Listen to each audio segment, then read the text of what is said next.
السلام علیکم السلام ورحمۃ اللہ. میرا نام باسط ہے، عبد الباسط، ربوہ سے تعلق ہے. تو میرا سوال ہے کہ اکثر غیر احمدی دوست یہ اعتراض کرتے ہیں کہ حضرت مسیح موعود علیہ السلام نے انگریز کو اپنی کتابوں میں محسن کہا ہے، ٹھیک ہے، لیکن وہ کہتے ہیں کہ انگریز نے بر صغیر سے سب کچھ لوٹ لیا، حتیٰ کہ کوہ نور ہیرا بھی لوٹ کے لے گیا. اچھا، تو اس سلسلے میں پھر محسن کیوں کہا ہے یہ نہیں پوچھا؟ وہ یہی سوال کرتے ہیں کہ انہوں نے کیوں، آپ نے بتایا کیوں نہیں ان کو؟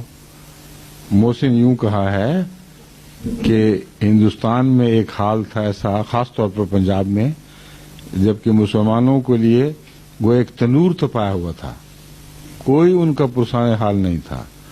اذانیں ان کی بند، مسجدیں ان کی ویران کر دی گئیں، ان کو ایسا ذلیل و رسوا کر دیا سکھ حکومت نے، جو لٹیرے مختلف خاندان تھے، ان کی جب باری آتی تھی طاقت کی تو مسلمانوں کو صفا کر دیتے تھے، بالکل بے حیثیت، جو اپنے مذہب پر عمل کرنے کی طاقت نہیں رکھتے تھے. انگریز جب آیا ہے پنجاب میں تو اس کا یہ احسان ہے کہ ہمیں خدا کی عبادتوں کے لیے آزاد چھوڑ دیا. یہ احسان ہے کہ نہیں؟ اس لیے جو احسان ہے اس کو ماننا چاہیے. اس سے جو دوسری زیادتیاں وہ منف ختم تو نہیں ہو جایا کرتی. پھر آپ نے انصاف کی تعریف فرمائی ہے کہ یہاں اس انگریز قوم نے دوسری خوبی یہ دکھائی کہ جو حکومت کی ہے انصاف کے ساتھ کی ہے. ہر فرقے کے درمیان، ہر مذہب، قوم، ہر رنگ کے درمیان انصاف سے فیصلے کیے ہیں.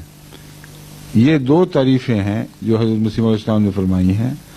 اس کے علاوہ حضرت مسیح علیہ السلام نے انگریزوں کے مذہب کی وہ برائیاں بیان کی ہیں کہ کبھی ہندوستان میں، سارے ہندوستان میں مولویوں نے مل کر وہ برائیاں نہیں بیان کی تھیں کہ خدا کے شریک بنانے والے، بندے کو خدا بنا لینے والے، دجال، وہ کانا دجال جس کی پیشگوئی کی گئی تھی، وہ قوم جس نے دنیا میں سب سے بڑے فتنے بچانے تھے، یہ وہ لوگ ہیں.